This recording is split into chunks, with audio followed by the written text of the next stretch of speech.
ಎಲ್ಲ ಕಾಂಪಿಟೇಟಿವ್ ಎಕ್ಸಾಮಿನೇಷನ್ಗೆ ಓದುತ್ತಿರುವ ನನ್ನ ವಿದ್ಯಾರ್ಥಿಗಳಿಗೆ ನನ್ನ ನಮಸ್ಕಾರಗಳು. ಇವತ್ತಲ್ಲೂ ಕಾನ್ಸೆಪ್ಟ್ ಬಂದುಬಿಟ್ಟು ನಾವು ಜನರಲ್ ಸೈನ್ಸ್ ಅಂತ ಸೆಲೆಕ್ಟ್ ಮಾಡ್ಕೊಂಡಿದ್ದೇವೆ. ಈ ಜನರಲ್ ಸೈನ್ಸ್ ಅಂತಂದರೆ ಯಾವುದೇ ಒಂದು ಸೈನ್ಸ್ ಸಬ್ಜೆಕ್ಟ್ನ ಓದಬೇಕಾದ್ರೆ, ಎಸ್ಪೆಷಲಿ ಈಗ ನಾನು ಕೆಮಿಸ್ಟ್ರಿ ಬಗ್ಗೆ ಮಾತಾಡ್ತಾ ಹೋಗ್ತೇನೆ. ಈ ಕೆಮಿಸ್ಟ್ರಿಯಲ್ಲಿ ನಾವು ಕಾನ್ಸೆಪ್ಟ್ನ ಓದಬೇಕಾದ್ರೆ ಮೊದಲು ನಮಗೆ ಇವೆಲ್ಲ ಬೇಸಿಕ್ಸ್ ಗೊತ್ತಿರಬೇಕು. ಅಂದರೆ ಮಾತ್ರ ನಮಗೆ ಕೆಮಿಸ್ಟ್ರಿ ಅರ್ಥ ಆಗ್ತಾ ಹೋಗ್ತದೆ. ಆಲ್ರೆಡಿ ನೀವು 6th standard, 7th standard, 8th standard, 9th standard, 10th 12th ತನಕ ಓದ್ತಾ ಬಂದಿದ್ದೀರಾ. ಎಲ್ಲ ಸೈನ್ಸು ನಿಮಗೆ ಗೊತ್ತಿರ್ತದೆ. ಪ್ರತಿಯೊಂದು ಈಚ್ ಆ್ಯಂಡ್ ಎವ್ರಿಥಿಂಗ್ ನೀವು ಕಲ್ತ್ಕೊಂಡೇ ಅದನ್ನೆಲ್ಲ ಮುಗಿಸ್ಕೊಂಡೇ ಇಲ್ಲಿ ಬಂದಿರ್ತೀರ. ಡಿಗ್ರಿ ಕೂಡ ಮುಗಿಸಿರ್ತೀರ. ಯಾರಾದರೂ ಸ್ವಲ್ಪ ಹ್ಯುಮ್ಯಾನಿಟೀಸ್ ಅಂದರೆ ಆರ್ಟ್ಸ್ ಬ್ಯಾಕ್ಗ್ರೌಂಡಿಂದ ಬಂದವರು ಅಥವಾ ಕಾಮರ್ಸ್ ಬ್ಯಾಕ್ಗ್ರೌಂಡ್ ಬಂದವರಿಗೆ ಸ್ವಲ್ಪ ಸೈನ್ಸ್ ಮರ್ತೋಗಿರ್ತದೆ. ಸೊ ಅಂಥ ವಿದ್ಯಾರ್ಥಿಗಳಿಗೆ ಈ ಒಂದು ವಿಡಿಯೋ ನಾನು ಮಾಡಿದ್ದೇನೆ. ಸೊ ಇಲ್ಲಿ ಭಾಳ ಬೇಸಿಕ್ ತೊಗೊಂಡು ಹೋಗ್ತಾ ಇದ್ದೇವೆ. ಒಂದೊಂದೇ ಕಾನ್ಸೆಪ್ಟನ್ನ ನಾವು ಕ್ಲಿಯರ್ ಮಾಡ್ತಾ ಹೋಗ್ತೇವೆ. ಸೊ ಮೊದಲನೇ ಕಾನ್ಸೆಪ್ಟಿಗೆ ಹೋಗೋಣ. Substances. Substances is a kind of matter that cannot be separated into other kinds of matter by any physical process. ಹಾಗಿದ್ರೆ ಈ ಸಬ್ಸ್ಟೆನ್ಸ್ ಅಂದರೆ ಏನು? ಈಗ ನೋಡಿ, substance is a kind of a matter. First ನಾವೇನು ಮಾಡೋಣ, ಮ್ಯಾಟರ್ ಅಂದರೆ ಏನಂತ ತಿಳ್ಕೊಳ್ಳೋಣ. ಮ್ಯಾಟರ್, ಈ ಮ್ಯಾಟರ್ ಅಂದರೆ ಏನು ಗೊತ್ತಾ? ಇದಕ್ಕೆ ಮಾಸ್ ಇರ್ತದೆ. ಆಮೇಲೆ ಇದೇನು ಮಾಡ್ತದೆ ಅಂದರೆ ಯೂನಿವರ್ಸಲ್ಲಿ, ಅಂದರೆ ಯೂನಿವರ್ಸ್ ಇರ್ತದಲ್ವ, ಈ ಯೂನಿವರ್ಸಲ್ಲಿ ಸ್ಪೇಸ್ನ ಅಕ್ಯುಪೈ ಮಾಡಿರ್ತದೆ. ಸ್ಪೇಸ್ನ ಅಕ್ಯುಪೈ ಮಾಡಿರ್ತದೆ. ಇಂಥ ಥಿಂಗ್ಸ್ ನಾವೇನಂತೀವಿ ಮ್ಯಾಟರ್ ಅಂತ ಕರಿತೇವೆ. ಈ ಎಕ್ಸಾಂಪಲ್ ನಾನೇ ಇಟ್ಕೊಳ್ಳಿ. ನಾನೊಂದು ಮ್ಯಾಟರ್, ಅವ body is a made up of matter. ಅಂದರೆ ಈ ಮ್ಯಾಟರಿಗೆ ಒಂದು ವೇಟ್ ಇದೆ. ಈಗ ನನಗೆ ಇಷ್ಟು ವೇಟ್ ಅಂತ ಇರ್ತದೆ. ಆಮೇಲೆ ನಾನು ಈ ಯೂನಿವರ್ಸಲ್ಲಿ, ಅಂದರೆ ಟೋಟಲ್ ನಮ್ಮದು ಏನು ಯೂನಿವರ್ಸ್ ಅದ, ಈ ಯೂನಿವರ್ಸಲ್ಲಿ ನಾನೊಂದು ಭಾಗ. ಓಕೆ, ಇಲ್ಲಿ ನಾವೊಂದು ಸ್ಪೇಸ್ ಅಕ್ಯುಪೈ ಮಾಡಿದ್ದೇನಲ್ಲ, ಸೊ ಇಂಥ ಥಿಂಗ್ಸಿಗೆ ನಾವೇನಂತ ಕರಿತೇವೆ, ಮ್ಯಾಟರ್ ಅಂತ ಕರಿತೇವೆ. ಇಲ್ಲಿ ನೋಡಿ, a substance is a kind of a matter that can not be separated. ಈ ಮ್ಯಾಟರ್ನ ಸಪ್ರೇಟ್ ಮಾಡೋಕ್ಕಾಗೋದಿಲ್ಲ. That can not be separated into other kinds of matter by any physical process. ನಾವು ಫೋರ್ಸ್ ಅಪ್ಲೈ ಮಾಡೋದ್ರಿಂದ ಅಥವಾ disturb ಮಾಡೋದ್ರಿಂದ, ಯಾವುದೇ ರೀತಿ ಅಂತ ಫಿಸಿಕಲ್ ನೀವು ಪ್ರೊಸೆಸ್ನ ಅಪ್ಲೈ ಮಾಡಿದರೆ ಈ ಮ್ಯಾಟರ್ನ ಬ್ರೇಕ್ ಡೌನ್ ಮಾಡೋಕ್ಕಾಗೋದಿಲ್ಲ. ಸೊ ಎಕ್ಸಾಂಪಲ್ಸ್ ಹೋಗೋಣ. ಎಕ್ಸಾಂಪಲ್ ನಂಬರ್ 1, ಗೋಲ್ಡ್ ಅಂತ ತಗೊಳ್ಳುವ. ಗೋಲ್ಡ್ ಕೆಮಿಕಲ್ ಫಾರ್ಮುಲಾ ಬಂದುಬಿಟ್ಟು AU ಅಂತ ಕರಿತೇವೆ. ಸಿಲ್ವರ್ ಫಾರ್ಮುಲಾ AG ಅಂತ ಕರಿತೇವೆ. ಐರನ್ ಫಾರ್ಮುಲಾ Fe ಅಂತ ಕರಿತೇವೆ. ಸೋಡಿಯಂ ಕ್ಲೋರೈಡ್ NaCl ಅಂತ ಕರಿತೇವೆ. ಈಗ AU ಅಂತ ತಗೊಳ್ಳೋಣ. ಎಕ್ಸಾಂಪಲ್ AU ಅಂದರೆ ಒಂದು ಎಕ್ಸಾಂಪಲ್ ಬಿಸ್ಕೆಟ್ ತೊಗೊಳ್ಳೋಣ. ಒಂದು 24 ಕ್ಯಾರೆಟ್ ಗೋಲ್ಡ್ ಬಿಸ್ಕೆಟ್ ಇದೆ ಅಂತ ತಿಳ್ಕೊಳ್ಳಿ. ಈಗ ನಾ ಏನು ಮಾಡ್ತೇನೆ, ಇದೊಂದು ಮ್ಯಾಟರ್. ಓಕೆ, ನಾನು ಇದನ್ನು ಬ್ರೇಕ್ ಡೌನ್ ಮಾಡ್ತೇನೆ. ಬ್ರೇಕ್ ಡೌನ್ ಮಾಡಿದರೆ 2 ಪೀಸಸ್ ಆಯಿತು. ಮತ್ತೆ ತೊಗೊಳ್ತೇನೆ, ಮತ್ತೆ ಬ್ರೇಕ್ ಡೌನ್ ಮಾಡ್ತೇನೆ, ಮತ್ತು 4 ಪೀಸಸ್ ಆಯಿತು. ಈಗೂ ಕೂಡ ನಮಗೆ ಗೋಲ್ಡೇ ಸಿಕ್ಕದ. 6 ಪೀಸ್ ಮಾಡಿದೆ ಗೋಲ್ಡ್, 8 ಪೀಸ್ ಮಾಡಿದೆ ಗೋಲ್ಡ್, 16 ಮಾಡಿದೆ, 32 ಮಾಡಿದೆ, 64 ಮಾಡಿದೆ. ಕಂಟಿನ್ಯೂಸ್ ನೀವು ಎಷ್ಟು ಬ್ರೇಕ್ ಮಾಡ್ತಾ ಹೋದರೂ ಕೂಡ ಲಾಸ್ಟಿಗೆ ನಮ್ಗೆ ಉಳಿಯೋದೇನು, ಗೋಲ್ಡೇ ಉಳಿಯುತ್ತದೆ. ಅದಕ್ಕೆ ಹೇಳೋದು, matter can not be separated into other kinds of matter by any physical processes. So ಅಂಥ ಥಿಂಗ್ಸಿಗೆ ನಾವೇನಂತ ಹೇಳ್ತೇವೆ, ಸಬ್ಸ್ಟೆನ್ಸ್ ಅಂತ ಕರಿತೇವೆ. ಸಬ್ಸ್ಟೆನ್ಸ್. ಸೊ ಹಾಗಿದ್ರೆ ನೆಕ್ಸ್ಟ್ ಟಾಪಿಕ್ ಹೋಗೋಣ. Pure substance. ಪ್ಯೂರ್ ಸಬ್ಸ್ಟೆನ್ಸ್ ಅಂದರೆ is one that is a single substance and has a uniform composition. Such a substance always have the same texture and taste. Pure substance ನಮ್ಗೆ ಗೊತ್ತಿದೆ, 2 word ಇದ್ದಾವೆ. ಒಂದು pure ಅಂತ ಇದೆ, ಇನ್ನು ಒಂದು ಇಂಪ್ಯೂರ್ ಅಂತಿದೆ. ಪ್ಯೂರ್ ಸಬ್ಸ್ಟೆನ್ಸ್ ಅಂದರೆ ಏನು ತಗೋಣ. ಎಕ್ಸಾಂಪಲ್ ನೋಡಿ, ವಾಟರ್ ಅಂತದ. ನಾವು ವಾಟರ್ ತಗೊಳ್ತೇನೆ. ಸೊ ವಾಟರ್ದು ಕೆಮಿಕಲ್ ಫಾರ್ಮುಲಾ ಇದು. ಓಕೆ, ವಾಟರ್ ಕೆಮಿಕಲ್ ಫಾರ್ಮುಲಾ ಬಂದುಬಿಟ್ಟು H2O. ಈಗ H2 ಅಂತಂದರೆ, ಈಗ ಒಂದು ಲೀಟ್ರ್ ಬಾಟ್ಲ್ ತೊಗೊಳ್ಳೋಣ. ಓಕೆ, ಇದು 1 ಲೀಟರ್ ವಾಟರ್ ಬಾಟ್ಲ್ ಅಂತ ತೊಗೊಳ್ಳಿ. ಇಮ್ಯಾಜಿನ್ ಮಾಡ್ಕೊಳ್ಳಿ, 1 ಲೀಟರ್ ವಾಟರ್ ಬಾಟಲ್. ಈ 1 ಲೀಟರ್ ವಾಟರ್ ಬಾಟಲ್ ಎಷ್ಟು ನಂಬರ್ ಆಫ್ ವಾಟರ್ ಮಾಲಿಕ್ಯೂಲ್ಸ್ ಇರ್ತಾವೆ? ಈ 1 ಲೀಟರ್ ವಾಟರ್ ಬಾಟಲ್ನಾಗ ಎಷ್ಟು ನಂಬರ್ ಆಫ್ ವಾಟರ್ ಮಾಲಿಕ್ಯೂಲ್ಸ್ ಇರ್ತದೆ? ಇಮ್ಯಾಜಿನೇಷನ್ ಬರ್ತಾ ಇದೆ. ಈಗ ನೋಡ್ಕೊಳ್ಳಿ, ನಾವು ಅದಕ್ಕೆ ಏನು ಹೇಳ್ತೇವೆ, 1 mole of water. 1 mole of water contains 6.023 into 10 to the power of 23 molecules ಅಂತ ಇರ್ತವೆ. 1 mole ವಾಟರ್ನಾಗೆ 6.023 into 10 to the power of 23 molecules ಅಂತ ಇರ್ತವೆ. ಇಷ್ಟು ನಂಬರ್ ಆಫ್ ಮಾಲಿಕ್ಯೂಲ್ಸ್ ಬರೀ 1 mole ಆಫ್ ವಾಟರ್ದಾಗ ಇರ್ತದೆ. ಹಾಗಾಗಿ ನಮಗೆ ಈ 1 ಲೀಟರ್ ವಾಟರ್ ಬಾಟಲಲ್ಲಿ ಸಿಕ್ಕಾಪಟ್ಟೆ ನಂಬರ್ ಮಾಲಿಕ್ಯೂಲ್ಸ್ ಇರ್ತದೆ. ಆಮೇಲೆ ಈ ವಾಟರ್ ಏನದಂದರೆ ಪ್ಯೂರ್. ಈಗ ವಾಟರು ಇದರಲ್ಲಿ ಏನಾದರೂ ಬೇರೆ ಕಂಪೋನೆಂಟ್ಸ್ ಇದೆನಾ? ಇಲ್ಲ. ಆಮೇಲೆ ಎಲ್ಲ ಕಡೆನೂ ವಾಟರ್ ಅದಲ್ಲ, H2O, H2O, H2O, H2O, H2O, ಎಲ್ಲ ಕಡೆ ವಾಟರ್ ಇರಿಸಲಾಗಿದೆ. ಆಮೇಲೆ ಯೂನಿಫಾರ್ಮ್ ಕಂಪೋಸಿಷನ್ ಅಂದರೆ ಎಲ್ಲದ ಕಡೆನೂ ಒಂದು ಯೂನಿಫಾರ್ಮಿಟಿ ಫಾಲೋಅಪ್ ಆಗಿರ್ತದೆ. ಸೊ ಅಂಥ ಸಬ್ಸ್ಟೆನ್ಸಿಗೆ ನಾವೇನಂತ ಕರಿತೇವೆ? ಪ್ಯೂರ್ ಸಬ್ಸ್ಟೆನ್ಸ್ ಅಂತ ಕರಿತೇವೆ. ಎಕ್ಸಾಂಪಲ್ ಹೇಳಿದ್ದೇವೆ, water, salt, sugar, all these are pure substances. Next ಹೋಗೋಣ, ಟೈಪ್ಸ್ ಆಫ್ ಪ್ಯೂರ್ ಸಬ್ಸ್ಟೆನ್ಸಸ್. ನಾವು ಇದನ್ನು 2 ಟೈಪ್ಸ್ ಆಗಿ ಮಾಡ್ತೇವೆ. ಒಂದನೇದು ಎಲಿಮೆಂಟ್ಸ್ ಅಂತ ಹೇಳ್ತೇವೆ, ಇನ್ನು ಒಂದು ಕಂಪೌಂಡ್ಸ್ ಅಂತ ಹೇಳ್ತೇವೆ. ಹಾಗಿದ್ರೆ ಎಲಿಮೆಂಟ್ಸ್ ಅಂದರೆ ಏನು? An element is a substance which can not be split up into 2 or more simpler substances by usual chemical methods of applying heat, light or electrical energy ಅಂತ ಹೇಳ್ತೇವೆ. ಎಕ್ಸಾಂಪಲ್ ಹೇಳಿದಾನೆ, ಒಂದು ಎಕ್ಸಾಂಪಲ್ ತಗೊಂಡ. ಇದು hydrogen. Hydrogen is on element. Okay, ಇದಕ್ಕೆ ನಾವೇನಂತ ಕರಿತೇವೆ? Element ಅಂತ ಕರಿತೇವೆ. An element substance which can not be split up ಅಂದ್ರೇನು? ಈಗ H2 ಅಂತಿದೆಲ್ಲ, ಇದನ್ನು ನಾವು ಬ್ರೇಕ್ ಡೌನ್ ಮಾಡೋಕ್ಕೆ ಬರೋಂಗಿಲ್ಲ. ಓಕೆ, ಇದನ್ನು ಬ್ರೇಕ್ ಡೌನ್ ಮಾಡೋಕ್ಕೆ ಮತ್ತೆ ಇದನ್ನು H2 ಅಂತಂದು ಸರ್ H+H+ ಮಾಡ್ಬೋದಲ್ರಿ? ಮಾಡ್ಬೋದು. ಇದಕ್ಕೆ ಮಾಲಿಕ್ಯೂಲ್ ಅಂತ ಹೇಳ್ತೇವೆ. ಈಗ ನಾವು ಇದನ್ನು ನಿಮ್ಗೆ ಇನ್ನೂ ಅರ್ಥ ಆಗಬೇಕಂದ್ರೆ H ಅಂತ ತಗೊಳ್ಳಿ, O ಅಂತ ತಗೊಳ್ಳಿ, ಫ್ಲೋರಿನ್ ಅಂತ ತಗೊಳ್ಳಿ, ಕಾರ್ಬನ್ ಅಂತ ತಗೊಳ್ಳಿ, ನೈಟ್ರೋಜನ್ ಅಂತ ತಗೊಳ್ಳಿ, ಅಥವಾ ಜಿಂಕ್ ಅಂತ ತಗೊಳ್ಳಿ, ಕಾಪರ್ ಅಂತ ತಗೊಳ್ಳಿ, ಏನು ಬೇಕಾದ ಎಕ್ಸಾಂಪಲ್ಸ್ ತಗೊಳ್ಳಿ. ಇವೆಲ್ಲ ಎಲಿಮೆಂಟ್ಸ್. ಈಗ ನೈಟ್ರೋಜನ್ ಅಂತ ತಗೊಂಡ್ರೆ ಈ ನೈಟ್ರೋಜನ್ನ ನಾವು ಮುಂದೆ ಬ್ರೇಕ್ ಡೌನ್ ಮಾಡೋಕ್ಕಾಗೋದಿಲ್ಲ. ಇದನ್ನು 2 ಭಾಗ ಆಗಿ ಮಾಡಲಿಕ್ಕೆ ಅಥವಾ 3 ಭಾಗಗಳಾಗಿ ಮಾಡಲಿಕ್ಕೆ ನಮ್ಮ ಕಡೆ ಚಾನ್ಸೇ ಇಲ್ಲ. ನೀವು ಟೆಂಪ್ರೇಚರ್ ಕೊಡ್ರಿ, ನೀವು ಟೆಂಪ್ರೇಚರ್ ಅಂದರೆ ಹೀಟ್ ಮಾಡಿ, ಆವಾಗ ಕೂಡ ಬ್ರೇಕ್ ಡೌನ್ ಆಗೋಲ್ಲ. ಲೈಟ್ ಕೊಡ್ರಿ, ಆವಾಗ ಕೂಡ ಬ್ರೇಕ್ ಡೌನ್ ಆಗೋಲ್ಲ. ಅಥವಾ ಎಲೆಕ್ಟ್ರಿಕಲ್ ಚಾರ್ಜ್ ಕೊಡ್ರಿ, ಆವಾಗ ಕೂಡ ಬ್ರೇಕ್ ಡೌನ್ ಆಗೋದಿಲ್ಲ. ಅಂಥ ಕಂಪೌಂಡ್ಸ್ಗೆ ನಾವೇನಂತ ಕರಿತೇವೆ? ಎಲಿಮೆಂಟ್ಸ್ ಅಂತ ಕರಿತೇವೆ. ಈಗ ನೆಕ್ಸ್ಟ್ ಕಾನ್ಸೆಪ್ಟ್ ಹೋಗೋಣ, compound. A compound is made up of 2 or more than 2 components chemically combined in a ratio by weight ಅಂತ ಹೇಳ್ತೇವೆ. ಎಕ್ಸಾಂಪಲ್ಸ್ ತಗೊಳ್ಳೋಣ. ಈಗ ನನ್ನ ಹತ್ರ ಹೈಡ್ರೋಜನ್, ಇದು ಒಂದು ಎಲಿಮೆಂಟ್ ಅಂತ ತಗೊಳ್ಳೋಣ. ಅಥವಾ ಇದಕ್ಕೆ ಇನ್ನೊಂದು ವರ್ಡ್ ಏನಂತ ಹೇಳ್ತೇವೆ? ಕಂಪೋನೆಂಟ್ ಅಂತ ಹೇಳ್ತೇವೆ. ಇದ್ರ ಜೊತೆಗೆ ಇನ್ನೂ ಒಂದು ಆಕ್ಸಿಜನ್ ತಗೊಳ್ಳೋಣ. ಆಕ್ಸಿಜನ್ ಕೂಡ ಏನು? ಎಲಿಮೆಂಟ್. ಓಕೆ, ಈ ನನ್ನ ಹತ್ರ ಎಷ್ಟು ಹೈಡ್ರೋಜನ್ ಇದಾವೆ ಅಂದರೆ 2 ಹೈಡ್ರೋಜನ್ಸ್ ಇದ್ದಾವೆ, 1 ಆಕ್ಸಿಜನ್ ಇದ್ದಾವೆ. ಇವೆರಡೂ ನಾವು ಕಂಬೈನ್ ಮಾಡಿದಾಗ ನಮಗೆ H2O ಆಗಿ ಫಾರ್ಮೇಷನ್ ಆಗ್ತದೆ. ಈ H2O ಫಾರ್ಮೇಷನ್ ಆಗಿದೆ ಅಂದರೆ 2 ಮೋಲ್ಸು ಹೈಡ್ರೋಜನ್ ಇರ್ತದೆ, 1 ಮೋಲ್ ಆಕ್ಸಿಜನ್ ಇರ್ತದೆ. ಹಾಗಾಗಿ ವಾಟರ್ದ ರೇಷಿಯೋ ಬಂದುಬಿಟ್ಟು 2:1 ಆಗಿರ್ತದೆ. ಆಮೇಲೆ ಹೈಡ್ರೋಜನ್ ಮಾಲಿಕ್ಯುಲರ್ ಮಾಸ್ ಎಷ್ಟು? 1. ಆಕ್ಸಿಜನ್ ಮಾಲಿಕ್ಯುಲರ್ ಮಾಸ್ ಎಷ್ಟು? 16. ಎಷ್ಟು ಹೈಡ್ರೋಜನ್ಸ್ ಇದ್ದಾವೆ? 2 ಇದ್ದಾವೆ. ಎಷ್ಟು ಆಕ್ಸಿಜನ್ ಇದ್ದಾವೆ? 1. ಹಾಗಾಗಿ ನಮ್ಮದು ರೇಷಿಯೋ ಏನು ಬರುತ್ತೆ? 2:16. ಇದು 2:16, ಇದು ಮಾಲಿಕ್ಯುಲರ್ ಮಾಸ್. ಇದು ಮಾಲಿಕ್ಯುಲರ್ ಮಾಸ್. ಇದು 2:1 ಅಂತಂದರೆ ನಂಬರ್ ಆಫ್ ಎಲಿಮೆಂಟ್ಸ್ ರೇಷಿಯೋ. ಇದು ನಂಬರ್ ಆಫ್ ಎಲಿಮೆಂಟ್ಸ್ ರೇಷಿಯೋ, ಇದು ಮಾಲಿಕ್ಯುಲರ್ ಮಾಸ್ ರೇಷಿಯೋ ಆಗಿರ್ತದೆ. ಸೊ ಇಂಥ ಕಂಪೌಂಡ್ಸ್ಗೆ, ಇಂಥ ಮಾಲಿಕ್ಯೂಲ್ಸ್ಗೆ ನಾವು ಏನಂತ ಕರಿತೇವೆ? ಕಂಪೌಂಡ್ಸ್ ಅಂತ ಕರಿತೇವೆ. ಅರ್ಥ ಆಗ್ತಿದೆ ಅಂತ ಅಂದ್ಕೊಂಡಿದ್ದೇನೆ. ಮುಂದೆ ಹೋಗೋಣ, mixture. A mixture is a substance which consists of 2 or more elements or compounds not chemically combined together. Not chemically combined together. Example ಏನಂತ ತಗೊಂಡಿದ್ದೇವೆ? ಗಾಳಿ. ಏನಪ್ಪ ಈ ಗಾಳಿ? ನೋಡ್ರಿ, ನಮಗೆ ಗೊತ್ತಿರೋ ಪ್ರಕಾರ ಗಾಳಿಯಲ್ಲಿ ನೈಟ್ರೋಜನ್ ಇರ್ತದೆ, ಆಕ್ಸಿಜನ್ ಇರ್ತದೆ, ಕಾರ್ಬನ್ ಡೈಆಕ್ಸೈಡ್ ಇರ್ತದೆ, ಈಲಿಯಮ್ಮು ಮತ್ತು ಅದೇ ರೀತಿಯಾಗಿ ಬೇರೆ ಬೇರೆ ಥರ ಗ್ಯಾಸಸ್ಗಳು ಇರ್ತವೆ. ಸೊ ಈಗ ನೋಡಿ, ನೈಟ್ರೋಜನ್ ಅನ್ನೋದು ಒಂದು ಮಾಲಿಕ್ಯೂಲು, ಆಕ್ಸಿಜನ್ ಅನ್ನೋದು ಒಂದು ಮಾಲಿಕ್ಯೂಲು, ಕಾರ್ಬನ್ ಡೈಆಕ್ಸೈಡ್, ಹೀಲಿಯಮ್, ಅದೇ ರೀತಿಯಾಗಿ ಬೇರೆ ಬೇರೆ ಮಾಲಿಕ್ಯೂಲ್ಸು ನಮ್ಮ ಗಾಳಿ ಒಳಗಡೆ ಇರ್ತದೆ. ಸೊ ಈಗ ನೈಟ್ರೋಜನ್ನು, ಆಕ್ಸಿಜನ್ನು, ಕಾರ್ಬನ್ ಡೈಆಕ್ಸೈಡ್, ಹೀಲಿಯಮ್ ಇವೆಲ್ಲ ಕೂಡಿ ನಾವೇನಂತ ಕರಿತೇವೆ? ಗಾಳಿ ಅಂತ ಕರಿತೇವೆ ಅಥವಾ ಏರ್ ಅಂತ ಕರಿತೇವೆ.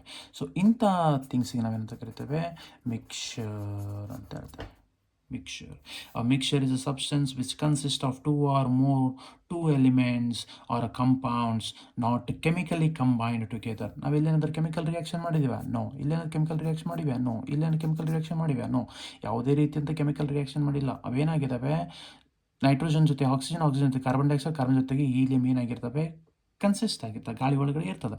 ಈಗ ನೋಡಿ, ಈಗ ನಾನು ಗಾಳಿ ತೊಗೊಳ್ತಾ ಇದ್ದಾನೆ. ನಾ ಯಾವ ಗಾಳಿ ತೊಗೋತೀನಿ ಅಂತ ಗೊತ್ತಿರ್ತದಲ್ಲ ನನಗೆ? ಇಲ್ಲ. ನಾನು ಗಾಳಿ ತೊಗೋತಾ ಇರೋದು ನೈಟ್ರೋಜನ್ ಒಳಗಡೆ ಹೋಗ್ತಾ ಇದೆ, ಆಕ್ಸಿಜನ್ ಒಳಗಡೆ ಹೋಗ್ತಾ ಇದೆ, ಹೀಲಿಯಂ ಕೂಡ ಹೋಗ್ತಾ ಇರ್ತದೆ, ಕಾರ್ಬನ್ ಡೈಆಕ್ಸೈಡ್ ಕೂಡ ಹೋಗ್ತಾ ಇರ್ತದೆ. ಇವಿಷ್ಟು ಗ್ಯಾಸನ್ನು ಒಳಗಡೆ ತೊಗೊಳ್ತಾ ಇರ್ತೇನೆ, ಬ್ರೆತ್ ಮಾಡ್ತಾ ಇರ್ತೇನೆ. ಬಟ್ ಇಷ್ಟು ಗ್ಯಾಸಸಲ್ಲಿ ಓನ್ಲಿ ಆಕ್ಸಿಜನ್ ಮಾತ್ರ ಬಯಾಲಜಿಕಲ್ ಪಾತ್ವೇದಲ್ಲಿ ಇನ್ವಾಲ್ವ್ ಆಗಿರ್ತದೆ. ಬಯಾಲಜಿಕಲ್ ಪಾತ್ವೇದಲ್ಲಿ ಇನ್ವಾಲ್ವ್ ಆಗಿರ್ತದೆ. ಉಳುಕಿದ್ದು ನೈಟ್ರೋಜನ್, ಹೀಲಿಯಂ, ಕಾರ್ಬನ್ ಡೈಆಕ್ಸೈಡ್ ಇವು ಎಕ್ಸೇಲ್ ಮಾಡಿದಾಗ ಹೊರಗೆ ಬಂದುಬಿಡ್ತವೆ. ನಾವು ಇನ್ಹೇಲ್ ಮಾಡೋದು ಆಕ್ಸಿಜನ್ ಮಾತ್ರ ಅಲ್ಲ, ಇವಿಷ್ಟು ಗ್ಯಾಸ್ ಇರ್ತವೆ.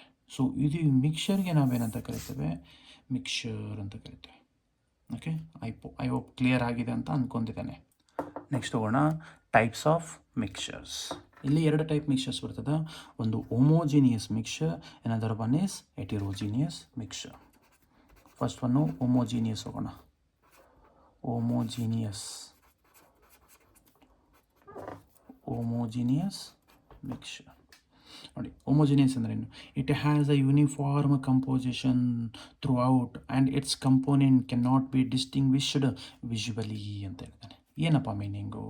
ಈಗ ಒಂದು ಎಕ್ಸಾಂಪಲ್ ತೊಗೊಳ್ಳಿ. ಎಲ್ಲರೂ ಬೆಳಗ್ಗೆ ಓದಬೇಕಾದ್ರೆ ಸ್ವಲ್ಪ ತ್ರಾಸಾಗ್ತದೆ, ನಿದ್ದೆ ಬಂದಂಗೆ ಆಗ್ತದೆ. ಅದಕ್ಕೆ ನಾವೇನು ಮಾಡ್ತೇವೆ? ಹೋಗ್ತೇವೆ ಚಹಾ ಕುಡಿದು ಬರೋಕ್ಕೆ ಹೋಗಿ. ಈಗ ಚಹಾ ಕುಡಿಯೋಕೆ ಹೋದಾಗ ಈ ಚಾಯ್ದಲ್ಲಿ ಏನೇನು ಹಾಕಿರ್ತಾರೆ? ಒಂದನೇದು ಹಾಲು ಹಾಕಿರ್ತಾರೆ, ನೀರು ಹಾಕಿರ್ತಾರೆ, ಅವಕ್ಕೆಲ್ವಾ? ಅದರ ಜೊತೆಗೆ ಈಗ ಏನೇನು ಮಸಾಲ ಟೀ, ಬೆಲ್ಲದ ಟೀ, ಸಕ್ಕರೆ ಟೀ, ಬೇರೆ ಬೇರೆ ಬೇರೆ ಬೇರೆ ಟೀಗಳು ಬರ್ತಾಯಿದೆ. ಈಗ ಎಲ್ಲದೂ ಮಿಕ್ಸ್ ಮಾಡಿದಾಗ ನಮ್ಮ ಗ್ಲಾಸ್ನಾಗ ಇದೇ ಐತಿ ಅಂತ ವಿಜುವಲ್ ಆಗಿ ಅಂದರೆ ಬರಿಗಣ್ಣಲ್ಲೇ ನೋಡಲಿಕ್ಕೆ ಆಗ್ತದೆ? ನೋಡಲಿಕ್ಕೆ ಆಗೋದಿಲ್ಲ. ಯಾಕಂದರೆ ಎಲ್ಲವೂ ಕಂಬೈನ್ ಆಗಿದ್ದಾವೆ. ರಿಯಾಕ್ಟ್ ಆಗಿಲ್ಲ, ನೆನಪಿಟ್ಕೊಳ್ಳಿ. ಕಂಬೈನ್ ಆಗಿದ್ದಾವೆ. ಕಂಬೈನ್ ಆಗಿ ನಮಗೆ ಯೂನಿಫಾರ್ಮ್ ಅಂತ ಹೇಳ್ತೇವೆ. Uniform through out the solution. ಇಂಥ ಸೊಲ್ಯೂಷನ್ಗೆ ನಾವು ಹೋಮೋಜಿನಿಯಸ್ ಅಂತ ಹೇಳ್ತೇವೆ. ಇನ್ನೂ ಸಿಂಪಲ್ ಆಗಿದ್ರೆ ಹೋಮೋಜಿನಿಯಸ್ ಮೀನ್ಸ್ ಸೇಮ್ ಅಂತ ಹೇಳ್ತೇವೆ, ಅಥವಾ ಸಿಂಗಲ್ ಪೇಸ್ ಅಂತ ಹೇಳ್ತೇವೆ. ಸಿಂಗಲ್ ಪೇಸ್ ಅಂದರೆ ಏನು? ಈಗ ಚಾದಾಗ ಬರೀ ಚಾಯ್ ಥರ ಕಾಣ್ತದೆ, ಅಂದರೆ ಬ್ರೌನಿಷ್ ಕಲರ್ ಇರ್ತದೆ, ಮತ್ತು ಏನಾದ್ರು ಬೇರೆ ಬೇರೆ ಬೇರೆ ಕಲರ್ ಕಾಣ್ತಂದ್ರೆ ಇಲ್ಲ. ಇದಕ್ಕೆ ಸಿಂಗಲ್ ಪೇಸ್ ಅಥವಾ ಹೋಮೋಜಿನಿಯಸ್ ಮಿಕ್ಸರ್ ಅಂತ ಕರಿತೇವೆ. ಓಕೆ, ಬೆಸ್ಟ್ ಎಕ್ಸಾಂಪಲ್ ಅಂತಂದರೆ ಮಿಲ್ಕ್ ಪ್ಲಸ್ ವಾಟರ್. ಇದಕ್ಕೆ ಹೋಮೋಜಿನಿಯಸ್ ಮಿಕ್ಸರ್ ಅಂತ ಹೇಳ್ತೇವೆ. ಅದೇ ರೀತಿಯಾಗಿ ಸೆಕೆಂಡ್ ಒಂದು ಬರ್ತದೆ ಹೆಟಿರೋಜಿನಿಯಸ್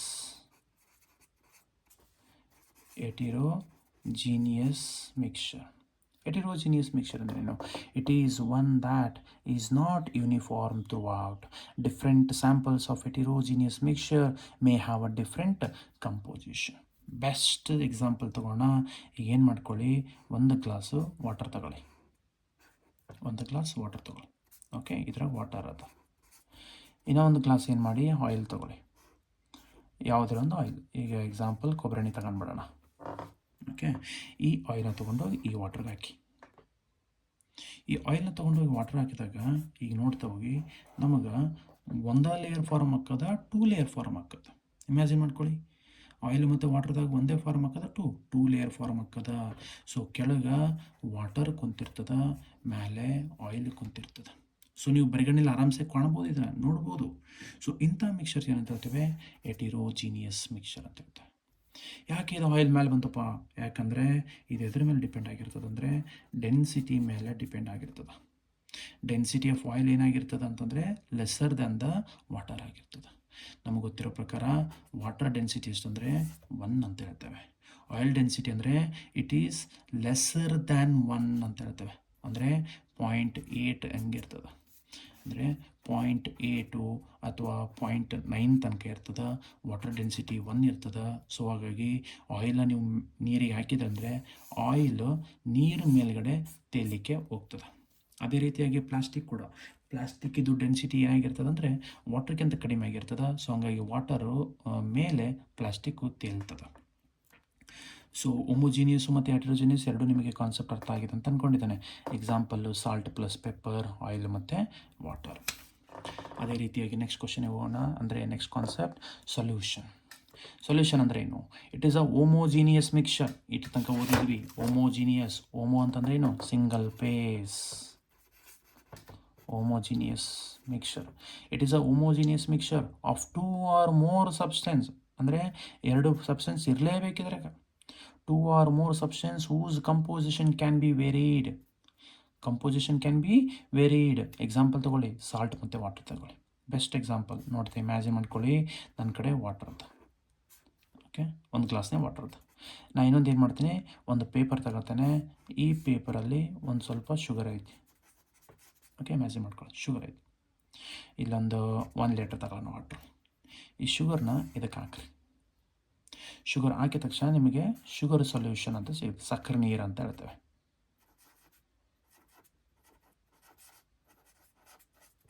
ಸಕ್ಕರೆ ನೀರು ಸಿಗುತ್ತೆ. ಈ ಸಕ್ಕರೆ ನೀರನ್ನ ಬರಿಗಣ್ಣಲ್ಲಿ ನೋಡ್ಲಿಕ್ಕೆ ಆಗ್ತದೇನು ರೀ? ಕಾಣ್ತದೇನು? 2 ಹಾಕಿ ಶೇಕ್ ಮಾಡಿರಿ. ಒಂದು ಗ್ಲಾಸ್ ಸ್ಪೂನ್ ಅಥವಾ ಏನಾದ್ರು ತಗೊಂಡು ಶೇಕ್ ಮಾಡಿರಿ. ಶೇಕ್ ಮಾಡಿ ಮಾಡಿ ಮಾಡಿ ಮಾಡಿ ಲಾಸ್ಟಿಗೆ ಒಂದು ಟ್ರಾನ್ಸ್ಪರೆಂಟ್ ಸೊಲ್ಯೂಷನ್ ಸಿಗ್ತದೆ. ಇವಾಗ ಇದು ಸಕ್ಕರೆ ಐತು ನೀರು ಐತೆ ಅಂತ ಹೇಳಲಿಕ್ಕೆ ಆಗ್ತದನ್ನು? ಆಗೋದಿಲ್ಲ. ಸೊ ಇಂಥ ಸೊಲ್ಯೂಷನ್ಸು ಇಂಥ ಮಿಕ್ಸರ್ಗೆ ನಾವೇನಂತ ಕರಿತೇವೆ? ಸೊಲ್ಯೂಷನ್ ಅಂತ ಹೇಳ್ತೇವೆ. ಪಾಯಿಂಟ್ ಅರ್ಥ ಆಗ್ತಿದೆ ಅಂತ ಅಂದ್ಕೊಂಡಿದ್ದೇನೆ. ಏನಂತ ಹೇಳ್ತೇವೆ? ಸೊಲ್ಯೂಷನ್ ಅಂತ ಹೇಳ್ತೇವೆ. ಸೊ ಇದು ನೆಕ್ಸ್ಟ್ ಹೋಗೋಣ. Example salt plus water. ಇದು ಸಾಲ್ಟು, ಇದು ವಾಟರ್. ಓಕೆ, ನೆಕ್ಸ್ಟ್ ಕಾನ್ಸೆಪ್ಟ್ ನೋಡಿ, ಸಲ್ಯೂಟ್ ಆ್ಯಂಡ್ ಸಾಲ್ವೆಂಟ್ ಅಂತ. ಸೊ ಈ ಎರಡರಾಗ ಒಂದು ಸಲ್ಯೂಟ್ ಇರ್ತದೆ, ಇನ್ನೂ ಒಂದು ಸಾಲ್ವೆಂಟ್ ಇರ್ತದೆ. Solute and solvent. ಸಲ್ಯೂಟ್ ಅಂದರೆ smaller quantity in a solution. Solvent ಅಂದರೆ larger quantity in a solution. ಏನಪ್ಪ ಇದು ಸಲ್ಯೂಟು ಮತ್ತು ಸಾಲ್ವೆಂಟ್ ಅಂದರೆ ಏನು? ನಾನು ಹೇಳಿದ್ದೇನೆ, 1 ಲೀಟ್ರ್ ವಾಟರ್ ತಗೊಂಡ್ರಿ. ನಾವೇನು ಮಾಡ್ತೇನೆ, 500 ಗ್ರಾಮ್ ಸಾಲ್ಟ್ ತಗೊಳ್ಳೋಣ. 500 ಗ್ರಾಮ್ ಸಾಲ್ಟ್. ಈಗ 500 ಗ್ರಾಮು ಸಾಲ್ಟ್ ತೊಗೊಂಡು ನೀವು 1 ಲೀಟ್ರಿಗೆ ಹಾಕಿರಿ. ಈಗ 1 ಲೀಟ್ರ್ ಅಂದರೆ ನಿಯರ್ಲಿ ನನಗೆ 1000 ml ಅಂತ ಹೇಳ್ತೇವೆ. ಅಥವಾ ವಾಟರ್ ಡೆನ್ಸಿಟಿ 1 ಇರೋ ಸಲುವಾಗಿ ಇದನ್ನು 1000 ಗ್ರಾಮ್ ಅಂತಲೂ ಕೂಡ ಕರಿಬೋದು. ಇಲ್ಲಿ ಎಷ್ಟು ಗ್ರಾಮ್ ಇದೆ? 500 ಗ್ರಾಮ್. ಇಲ್ಲಿ ಎಷ್ಟು ಗ್ರಾಮ್ ಇದೆ? 1000 ಗ್ರಾಮ್. ಹಾಗಿದ್ರೆ ಇವೆರಡರ ಕಡಿಮೆ ಇರೋದು ಯಾವುದು? ಸಾಲ್ಟ್. ಹಾಗಾಗಿ ಈ ಸಾಲ್ಟ್ಗೆ ನಾವು ಸಲ್ಯೂಟ್ ಅಂತ ಹೇಳ್ತೇವೆ. ಯಾವುದು ಜಾಸ್ತಿ ಅದ? ವಾಟರ್ ಜಾಸ್ತಿ ಅದ. ವಾಟರ್ ಜಾಸ್ತಿ ಸಲುವಾಗಿ ಇದಕ್ಕೇನಂತ ಕರಿತೇವೆ? ಸಾಲ್ವೆಂಟ್ ಅಂತ ಕರಿತೇವೆ. ಸೊ ಇದು ಸಲ್ಯೂಟ್, ಇದು ಸಾಲ್ವೆಂಟ್. ಹಾಗಿದ್ರೆ ಸಲ್ಯೂಟ್ ಅಂದ್ರೆ ಏನು? ಸ್ಮಾಲರ್ ಕ್ವಾಂಟಿಟಿನ ಸೊಲ್ಯೂಷನ್. ಈ ಸೊಲ್ಯೂಷನ್ದಾಗ ಕಡಿಮೆ ಇರೋದು ಯಾವುದು? ಶುಗರ್. ಸಕ್ಕರೆ ಕಡಿಮೆ ಐತಿ, ಸಾಲ್ಟ್ ಕಡಿಮೆ ಐತಿ, ಗ್ಲೂಕೋಸ್ ಕಡಿಮೆ ಐತಿ. ಯಾವ ಥರ ತಗೊಳ್ಳಿ ಎಕ್ಸಾಂಪಲ್, ಯೂರಿಯಾ ಕಡಿಮೆ ಐತಿ, ammonium sulphate, carbon sulphate, calcium sulphate, calcium carbonate, ಯಾವುದು ಎಕ್ಸಾಂಪಲ್ ತೊಗೊಳ್ರಿ, ಯಾವುದು ಕ್ವಾಂಟಿಟಿ ಕಡಿಮೆ ಇರ್ತದೆ ಅದಕ್ಕೆ ಸಲ್ಯೂಟ್ ಅಂತ ಕರಿತೇವೆ. ಯಾವುದು ಕ್ವಾಂಟಿಟಿ ಜಾಸ್ತಿ ಇರ್ತದೆ ಅದಕ್ಕೆ ಸಾಲ್ವೆಂಟ್ ಅಂತ ಕರಿತೇವೆ. ಅದೇ ರೀತಿಗೆ ನೆಕ್ಸ್ಟ್ ಕಾನ್ಸೆಪ್ಟ್ ಹೋಗೋಣ. Types of solution. 3 ಟೈಪ್ಸ್ ಬರ್ತಾವೆ ಇದ್ರೊಳಗೆ. ಒಂದನೇದು ಸ್ಯಾಚುರೇಟೆಡ್ ಸೊಲ್ಯೂಷನ್, ಎರಡನೇದು ಅನ್ಸ್ಯಾಚುರೇಟೆಡ್ ಸೊಲ್ಯೂಷನ್, ಮೂರನೇದು ಸೂಪರ್ ಸ್ಯಾಚುರೇಟೆಡ್ ಸೊಲ್ಯೂಷನ್. ಹಾಗೆ ಒಂದನೇದು ಹೋಗೋಣ. Saturated solution, a solution in which no more solute can be dissolved at the same temperature. A solution in which no more solute can be dissolved at the same temperature. ಇವು ಮೂರನ್ನು ಒಂದು simple ಆಗಿ ಹೇಳ್ತಾ ಹೋಗ್ತೇನೆ. ಇದಕ್ಕೆ ನೋಡ್ರಿ, ನನ್ನ ಕಡೆ ಒಂದು ಗ್ಲಾಸ್ ಆಫ್ ವಾಟರ್ ಅದ. ಓಕೆ, 1 ಲೀಟ್ರ್ ಅದ ಅಂತ ಇಮ್ಯಾಜಿನ್ ಮಾಡ್ಕೊಳ್ರಿ. ನನ್ನ ಕಡೆ ಶುಗರ್ ಅದ, ಸಿಕ್ಕಾಪಟ್ಟೆ ಶುಗರ್ ಅದ. ಓಕೆ, ಶುಗರ್ ಅದ ಒಂದು 5 kg ಅದ ಅಂತ ನನ್ನ ಕಡೆ, ಒಂದು 5 kg. ನಾನೇನು ಮಾಡ್ತೇನೆ, ಮೊದಲ 1 ಸ್ಪೂನ್ ತಗೊಳ್ತೇನೆ. 1 ಸ್ಪೂನ್ ತಗೊಂಡು ಇದಕ್ಕೆ ಹಾಕ್ತೇನೆ.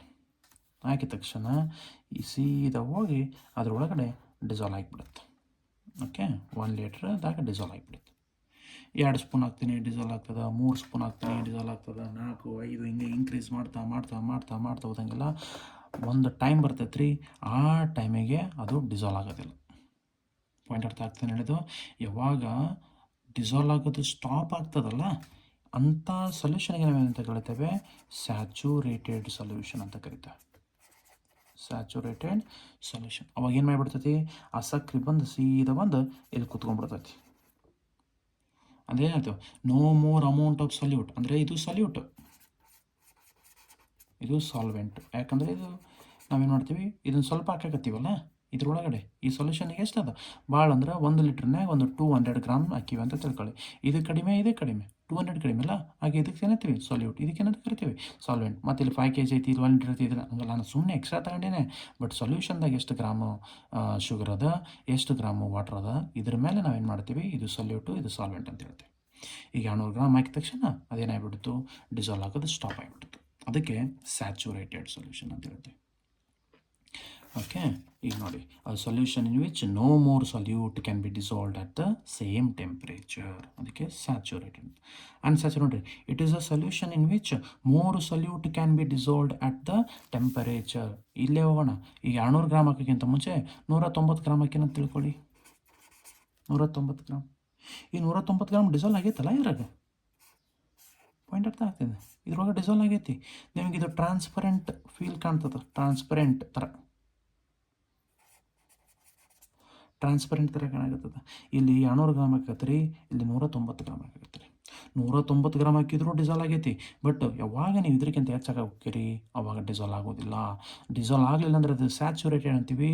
ಅಪ್ ಟು 190 ತನಕ ನೀವು ಆಗ್ತಾ ಹೋದಂಗೆ ಅದು ಡಿಸಾಲ್ವ್ ಆದರೂ ಕೂಡ ಅಂಥ ಸೊಲ್ಯೂಷನ್ಗೆ ನಾವೇನಂತ ಕರಿತೇವೆ, ಅನ್ಸ್ಯಾಚುರೇಟೆಡ್ ಸೊಲ್ಯೂಷನ್ ಅಂತ ಹೇಳ್ತೇವೆ. ಅನ್ಸ್ಯಾಚುರೇಟೆಡ್ ಸೊಲ್ಯೂಷನ್ ಅಂತ ಹೇಳ್ತೇವೆ. ಮೂರನೇ ಕಾನ್ಸೆಪ್ಟಿಗೆ ಹೋಗೋಣ. ಮೂರನೇ ಕಾನ್ಸೆಪ್ಟು ಭಾಳ ಬ್ಯೂಟಿಫುಲ್ ಕಾನ್ಸೆಪ್ಟ್ ರೀ, super saturated solution. It is a solution which contains more mass of the dissolved solute than the saturated solution. ಏನು, ನಾನೊಂದು ಭಾಳ ಚಂದ ಒಂದು ಎಕ್ಸಾಂಪಲ್ ಹೇಳ್ತೀನಿ. ಹುಡುಗಿಯರಿಗೆ ಭಾಳ ರಿಲೇಟೆಡ್ ಆಗುತ್ತಿದ್ದ, ಏನಪ್ಪ ಅದು, ಸಕ್ರೆ ಆರತಿ. ಗೌರಿ ಹುಣ್ಣಿಮೆ ಬಂದಾಗ ಸಕ್ರೆ ಆರತಿ ಮಾಡ್ತಾರೆ. ಸಕ್ರೆ ಆರತಿ ಹೆಂಗೆ ಮಾಡ್ತಾರೆ ರೀ, ಮೊದಲು ಹಳ್ಳಿ ಒಳಗೆ ನೋಡಿರ್ಬೇಕು, ಒಂದು ದೊಡ್ಡ ಬೊಗಣಿ ತೊಗೊಳ್ತಾರೆ. ದೊಡ್ಡ ಬೊಗಣಿ ಇಟ್ಟು ಒಂದು 4-5 ಈ ಕಡೆ ಕಲ್ಲಿಡ್ತಾರೆ. ಕಲ್ಲಿಟ್ಟು ಕಟ್ಟಿಗೆ ಇಡ್ತಾರೆ. ಓಕೆ, ಫಸ್ಟು ನೀರು ಹಾಕಿರ್ತಾರೆ. ಓಕೆ, ನೀರು ಹಾಕ್ತಾರೆ, ಆಮೇಲೆ ಇದಕ್ಕೆ ಸಕ್ಕರೆ ಹಾಕ್ತಾರೆ. ಸಕ್ಕರೆ ನೀರು ಹಾಕ್ತಾರೆ, ಸಕ್ಕರೆ ಹಾಕ್ತಾರೆ, ನೀರು ಹಾಕ್ತಾರೆ, ಸಕ್ಕರೆ ಹಾಕ್ತಾರೆ, ನೀರು ಹಾಕ್ತಾರೆ, ಸಕ್ಕರೆ ಹಾಕ್ತಾರೆ. ಅಟ್ ಅ ಪರ್ಟಿಕ್ಯುಲರ್ ಪಾಯಿಂಟಿಗೆ ಏನಾಗುತ್ತೆ, ಸಕ್ಕರೆ ಡಿಸಾಲ್ವ್ ಆಗೋದು ಸ್ಟಾಪ್ ಆಗಿಬಿಡ್ತೈತಿ. ಯಾವಾಗ ಸಕ್ಕರೆ ಡಿಸಾಲ್ವ್ ಆಗೋದು ಸ್ಟಾಪ್ ಆಗ್ತದೆ ಅದಕ್ಕೆ ಅನ್ಸ್ಯಾಚುರೇಟೆಡ್ ಅಂತ ಹೇಳ್ತೀವಿ. Unsaturated solution. ಅಪ್ಪಿ ಸ್ವಲ್ಪ ಸಕ್ಕರೆ ಜಾಸ್ತಿ ಹಾಕಿಬಿಟ್ಟೆ ಅಂತ ತಿಳ್ಕ ಇನ್ನು ಮುಂದೆ ಅದು ಡಿಸಾಲ್ವ್ ಆಗೋದಿಲ್ಲ ಅಂಥ ಸೊಲ್ಯೂಷನ್ ಏನಂತ ಕರಿತೇವೆ, ಸ್ಯಾಚುರೇಟೆಡ್ ಸೊಲ್ಯೂಷನ್ ಅಂತ ಹೇಳ್ತೇವೆ. ಇಲ್ಲ ನಾನೇನೋ ಹಾಕ್ತೇನೆ ಅದು ಬಂದು ಕೆಳಗೆ ಕುತ್ಕೊಂಡ್ಬಿಡ್ತದೆ. ಹಿಂಗೆ ಬೊಗಣಿ ಕೆಳಗೆ ಏನಿರ್ತದಲ್ಲ ಹಿಂಗೆ ಬಂದು ಹಿಂಗೆ ಕುತ್ಕೊಂಡ್ಬಿಡ್ತದೆ. ಕುತ್ಕೊಂತಂದ್ರೆ ನೀವು ಎಷ್ಟು ಥರ ಇದು ಮಾಡಿರಿ, ಏನೋ ಸ್ಟಿರ್ ಮಾಡಿರಿ, ಕಲಸ್ರಿ, ಅದು ಒಟ್ಟ ಡಿಸಾಲ್ವ್ ಆಗೋದಿಲ್ಲ. ಬಟ್ ನಾನು ಯಾವಾಗ ಟೆಂಪ್ರೇಚರ್ ಕೊಡ್ತೀನಿ ನೋಡಿ, ಕೆಳಗೆ ಸೌದೆ ಇಟ್ಟು ಕಟ್ಟಿಗೆ ಇಟ್ಟು ಬೆಂಕಿ ಹಚ್ಚಿಬಿಡ್ತೀನಿ. ಬೆಂಕಿ ಹಚ್ಚಿದ ತಕ್ಷಣ ನೀರು ಕುದಿಯೋಕ್ಕೆ ಸ್ಟಾರ್ಟ್ ಆಕೈತಿ. ನೀರು ಕುದ ತಕ್ಷಣ ಅದೇನು ಸಕ್ಕರೆ ಆ್ಯಡ್ ಮಾಡಿರ್ತೀವಿ ಅದು ಕೂಡ ಕುದಿಯೋಕ್ಕೆ ಸ್ಟಾರ್ಟ್ ಆಗಿಬಿಡ್ತೈತಿ. ನಾನು ಬೆಂಕಿ ಕೊಡ್ತಾ ಇದ್ದೇನೆ ಅಷ್ಟು ಸಕ್ಕರೆದಾಗ ಕರಗಾಗತ್ತದ. ಕರಿತು ಒಳ್ಳೆ ಪರ್ಸ್ ನಿಮಗೆ ಟ್ರಾನ್ಸ್ಪರೆಂಟ್ ಸೊಲ್ಯೂಷನ್ ಸಿಗ್ತದೆ. ಆ ಟ್ರಾನ್ಸ್ಪರೆಂಟ್ ಸೊಲ್ಯೂಷನ್ ನಾವೇನಂತ ಕರಿತೇವೆ, ಸೂಪರ್ ಸ್ಯಾಚುರೇಟೆಡ್ ಸೊಲ್ಯೂಷನ್ ಅಂತ ಹೇಳ್ತೇವೆ. Super saturated solution. ಅವಾಗ ಏನು ಮಾಡ್ತೀವಿ, ಈ ತಗೊಂಡೋಗಿ ಈ ನೀರನ್ನ ಒಂಥರ ಈ ಥರ ಇದಿರ್ತವೆ ಕಟ್ಟಿಗೆದು ಡಿಸೈನ್. ಓಕೆ, ಈ ಡಿಸೈನ್ ಇದಕ್ಕೆ ಸಕ್ಕರೆ ಹಾಕ್ತಾ ಹೋಗ್ತವೆ. ಹಾಕಿ ಇನ್ನೊಂದು ಕ್ಯಾಪ್ ಇರ್ತೈತಿ, ಹಿಂಗೆ ಕ್ಯಾಪ್ ಹಾಕಿ ಇದಕ್ಕೊಂದು ರಬ್ಬರ್ ಬ್ಯಾಂಡ್ ಹಾಕಿಬಿಡ್ತೀವಿ. ರಬ್ಬರ್ ಬ್ಯಾಂಡ್ ಹಾಕಿದ ತಕ್ಷಣ ಇದು ಸ್ವಲ್ಪ ಒಂದು ಕೋಲ್ಡ್ ವಾಟರ್ದಾಗ ಹಾಕಿ ಒಂದು 10 ನಿಮಿಷ ಬಿಡ್ತೀವಿ. ಆಮೇಲೆ ಎರಡು ಮೇಲೆ ಓಪನ್ ಮಾಡಿದ ತಕ್ಷಣ ನಿಮಗೆ ಯಾವುದು ಶೇಪ್ ಇಲ್ಲಿ ಇರ್ತೈತಿ ಅಂಥ ಶೇಪ್ ನಿಮಗೆ ಸಕ್ಕರೆ ಆರತಿ ಸಿಕ್ಬಿಡ್ತದೆ. ಅಂದ್ರೇನು, ಫಸ್ಟ್ನೇ ಕಾನ್ಸೆಪ್ಟ್ ಏನು, ಸ್ಯಾಚುರೇಟೆಡ್ ಅಂದ್ರೆ ಏನು ರೀ, ಹೆಚ್ಚಿಗೆ ಹಾಕೋಕ್ಕಾಗಂಗಿಲ್ಲ, ಹೆಚ್ಚು ಹಾಕಿರೋದು ಡಿಸಾಲ್ವ್ ಆಗಂಗಿಲ್ಲ ಅಂಥದಕ್ಕೆ ಸ್ಯಾಚುರೇಟೆಡ್ ಅಂತ ಹೇಳ್ತೀವಿ. ಅನ್ಸ್ಯಾಚುರೇಟೆಡ್ ಅಂದ್ರೇನು, ನೀ ಹಾಕಿದೆಲ್ಲ ಡಿಸಾಲ್ವ್ ಆಗಕತ್ತದ. ನೀ ಎಷ್ಟು ಹಾಕ್ತೀವಿ ಅಷ್ಟಕ್ಕಂತ ಡಿಸಾಲ್ವ್ ಆಗ್ತದೆ. ಎಷ್ಟು ಹಾಕ್ತಿಯಲ್ಲ ಅಷ್ಟು ಡಿಸಾಲ್ವ್ ಆಯಿತು ಅಂದ್ರೆ ಅದಕ್ಕೆ ಅನ್ಸ್ಯಾಚುರೇಟೆಡ್ ಅಂತ ಹೇಳ್ತೀವಿ. ಈಗ ನೀನು ಎಕ್ಸ್ಟ್ರಾ ಹಾಕಿದೆ ಅದು ಡಿಸಾಲ್ವ್ ಆಗೋದಿಲ್ಲ, ಸೀದಾ ಬಂದು ಕೆಳಗೆ ಬಂದು ಕೂತೋಗ್ತೈತಿ. ನೀ ಟೆಂಪ್ರೇಚರ್ ಇನ್ಕ್ರೀಸ್ ಮಾಡ್ತೀವಿ, ಅವಾಗ ಮತ್ತೆ ಒಳ್ಳೆ ಡಿಸಾಲ್ವ್ ಆಗೋಕ್ಕೆ ಸ್ಟಾರ್ಟ್ ಆಗ್ತೈತಿ. ಅಂಥ ಸೊಲ್ಯೂಷನ್ಗೆ ಸೂಪರ್ ಸ್ಯಾಚುರೇಟೆಡ್ ಸೊಲ್ಯೂಷನ್ ಅಂತ ಹೇಳ್ತಾರೆ. ಇದು 3 ಪಾಯಿಂಟ್ ಅರ್ಥ ಆಗಿದೆ ಅಂತ ಅಂದ್ಕೊಂಡಿದ್ದೇನೆ. ಸ್ಯಾಚುರೇಟೆಡ್ ಸೊಲ್ಯೂಷನ್, ಅನ್ಸ್ಯಾಚುರೇಟೆಡ್ ಸೊಲ್ಯೂಷನ್ ಮತ್ತು ಸೂಪರ್ ಸ್ಯಾಚುರೇಟೆಡ್ ಸೊಲ್ಯೂಷನ್. ಸೊ ಇವಿಷ್ಟು ಕಾನ್ಸೆಪ್ಟ್ ಒಂದು ಸ್ವಲ್ಪ ಬೇಸಿಕ್ ಆಗ್ತದೆ. ಇದೇ ರೀತಿಯಾಗಿ ನಾವೇನು ಮಾಡ್ತವನ್ನ ಮುಂದಿನ ವಿಡಿಯೋದಲ್ಲಿ ಬೇರೆ ಬೇರೆ ಬೇರೆ ಕಾನ್ಸೆಪ್ಟ್ಸ್ ತೊಗೊಂಡು ಕ್ಲಿಯರ್ ಮಾಡ್ತಾ ಹೋಗೋಣ. ಸೊ ಇಲ್ಲಿವರೆಗೂ ವಿಡಿಯೋ ನೋಡೋದಕ್ಕೆ ಧನ್ಯವಾದಗಳು. Thank you so much.